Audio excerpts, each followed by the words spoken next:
Welcome po muli dito sa YouTube channel ng Malago Forum. So ito po yung part 2 ng video na ginawa ko before tungkol po sa issue or topic kapag tayo po ay nahuli ng mga pulis po dito sa Japan. Para sa mga hindi pa po napanood yung part 1 ito, i-recommend po na panoorin nyo po muna yung part 1 bago po nyo panoorin itong part 2 para po masundan nyo po ang mga information na ibibigay ko po sa video nito. So, ito nga po yung part 2 at sa video nito ay tatalakayin ko naman kung ano-ano po ang maaring maibigay na assistance or tulong po ng ating Philippine Embassy Office kapag po tayo ay nahuli dito sa Japan ng mga pulis. So, hindi lamang yung mga tulong na kaya nilang maibigay kundi pati na din po yung mga hindi nila kayang maibigay sa atin bilang embahada po natin dito sa Japan in case nga po na mahuli tayo ng mga pulis. So again, tulad po ng part 1, I recommend po na panoorin nyo po ang video nito hanggang sa dulo upang malaman nyo po kung ano ang dapat nyong gawin at ma-expect na tulong mula po sa ating embahada kapag dumating nga po sa yung time na tayo po ay hulihin ng mga pulis dito po sa Japan. Okay? So, una po nating talakayin ay kung ano-ano ang maaari nilang maibigay na tulong. So, by the way, ang mga information na ibibigay ko po sa inyo sa video nito ay nakalagay din po sa official website ng Philippine Embassy dito po sa Japan. So, you can visit their official website at makikita nyo din po ang mga information na tatalakayin ko po dito. So, ang una nilang pwedeng maibigay na assistance kapag na-request natin po sa mga pulis na kontakin po sila at the time na mahuli nga po tayo ng mga pulis ay kontakin po ang ating family back home or dito po sa Japan in case na may family tayo dito or friends po. And of course, with your permission po. Kung kayo ay nag-iisa lamang dito sa Japan, malaking tulong po ito dahil masasabi mo sa inyong family sa Pilipinas kung ano talaga ang nangyayari sa inyo, ano yung kondisyon nyo, nang sa ganon ay hindi po sila masyadong mag-alala po. Okay?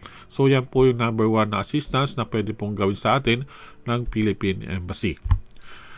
Then next po is second po. Ang second na maaaring maibigay nila ay para po masiguradong nabibigyan po tayo ng tamang medical care lalo na kung kayo ay meron pong sakit or karamdaman po.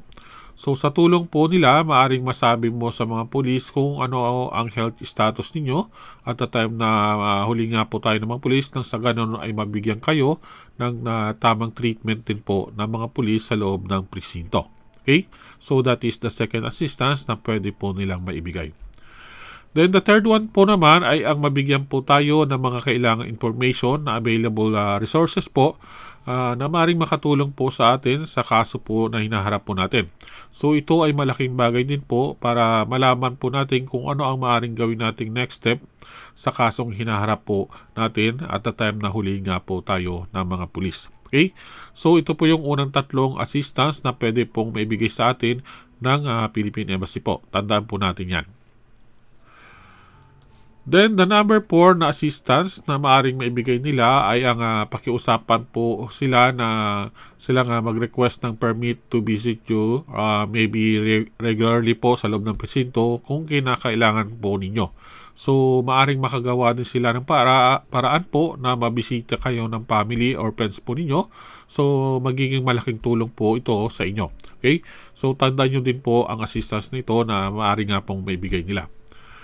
Then the number 5 po na tulong na maaaring maibigay po nila sa inyo ay ang pagbisita po nila sa inyo at pagdala po ng mga materials at personal items na allowed lamang po at tinatanggap sa loob ng kulungan.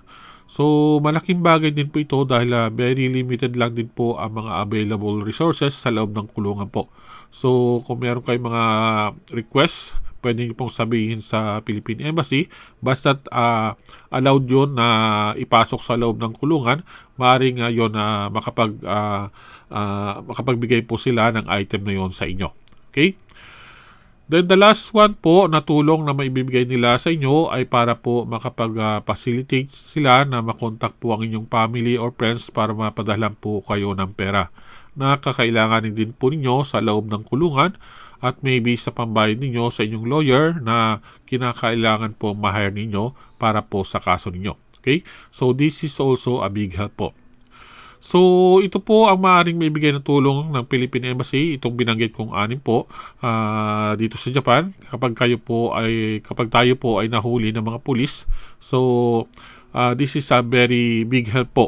So, lalo na kung yun nga, wala tayong family dito sa Japan, so sila lang po ang maaari nating lapitan para po magbigay sa atin ng assistance. So, tandaan nyo po itong anim na item na binanggit ko po na kaya pong maibigay sa atin ng Philippine Embassy Office po. Okay? So, next naman po ay ang mga bagay na hindi nila kayang maibigay sa atin kahit na ipag-usap po natin to sa kanila. So, tandaan po natin na kahit na Philippine Embassy Office po sila, very limited lamang po ang kanilang nagagawa na naayon lamang din po sa batas ng Japan po. So, ano-ano naman po ang mga bagay nito na hindi po nila kayang maibigay. So, ito po, number 1 po ay ang mapawalang laya kayo or makalabas po ng kulungan. So, wala po silang maibibigay na tulong or wala po silang power para ikakawalang sala ninyo kapag kayo ay nahuli ng mga pulis dito po sa Japan. So, wag po tayo mag-expect na sila ay tatayong parang padrino po natin para po tayo ay makalaya. Okay? So, that is number 1 po. Then second na hindi po nila kayang gawin o maibigay po sa atin ay mag-post ng bail or magbayad po ng pera bilang fine or penalty sa ginawa or kinakasangkutan yung kaso. Okay? So, hindi sila maglalabas ng kahit piso para makakatulong po sa inyong problema financially. Para po kayo ay makalaya. So, tandaan nyo po ito. So, lahat ng kakailanganin nyo pong pera para po sa pag-aayos ng kaso nyo dito sa Japan, ang lahat ng expenses po na yan ay magiging personal expenses po ninyo. Kayo rin po ang dapat maggastos at wala kayong dapat asahan sa Philippine Embassy Office po. Okay? Then the third one po na di nila maibibigay sa inyo ay pakiusapan ng mga police or Japan court na kayo ay pakawalan dahil sa innocent po kayo or tulungan ang mga pulis na paaminin kayo dahil sa guilty po kayo. So, hindi po sila mamamagitan sa ganoong bagay po. So, tandaan nyo ang Philippine Embassy during legal processing ng kaso nyo, hindi po sila or wala po silang power para mag-intervene sa ongoing processing ng kaso po niya kinakarap nyo po. Okay? Then, the fourth one po ay magbigay sila sa inyo ng legal advice or mag-represent sila yung mga consulate officials nila sa inyo sa court po. So, hindi po nila pwede gawin ito at ang lawyer nyo na nakuha lamang ang pwedeng makagawa po nito. Kaya talagang kailangan ninyo pong makakuha po ng lawyer na siyang magiging legal representative po ninyo sa court. So, kapag umabot nga sa ganong ang extent yung kaso po ninyo na kailangan na hearing sa court, so kinakailangan nyo talagang kumuha ng lawyer.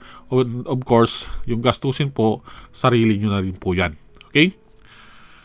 Then, next po, the next one po ay hindi po nila sila pwedeng maging official interpreter ninyo or translator po. So, kung wala po kayong interpreter daw po, maaaring makapagbigay sila ng tao na siyang makakatulong po sa inyo. So, siguro magpo-provide sila ng ibang tao. Pero hindi po sila yung actually yung mga consulate official mismo ang siyang magtatayong interpreter nyo or translator ay hindi po nila kayang gawin po yan. Okay? Then the next one po, other thing na di po nila pwede gawin ay ang bayaran ang mga expenses nga po ninyo like legal expenses, may medical expenses po kung magkasakit kayo at iba pa.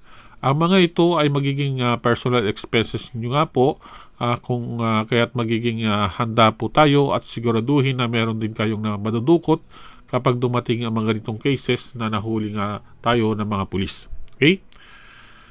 Then, isa pang hindi nila pwede po gawin ay pakiusapan ng mga police or Japan government para po mabigyan kayo ng special treatment. Lalo na yung pag-aswelto ninyo na parang palakasan system nga po sa Pilipinas. So, yan po ay hindi possible dito din sa Japan kahit na may tulong pa ang Philippine Embassy. Okay? Then, the last one po na din nila pwedeng gawin ay ang pag-intervene sa ginagawang legal proceeding nga po ng mga police at court tungkol sa kasong maaring harapin ninyo. So, since Japan nga po ito, ang batas din ng Japan ang mag-iral at walang outsider ang pwedeng manghimasok o makialam po sa ongoing legal proceeding po. Okay? So yan po ang mga bagay na di maaring gawin o hindi kayang ibigay sa atin na tulong ng Philippine Embassy Office kahit yung embahada pa natin po sila. So kapag nga tayo nahuli o naipasok sa kulungan dito po sa Japan. So tandaan nyo po ang mga item na ito. Okay?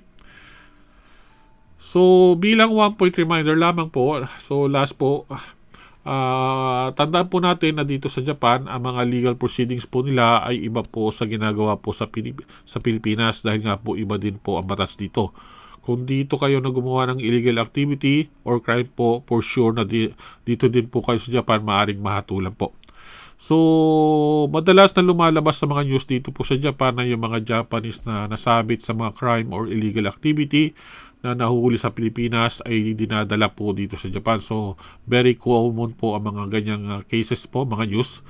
So, dinadala po nila rito yung Japanese at dito po nila inaano sa court nila at hinahatulan.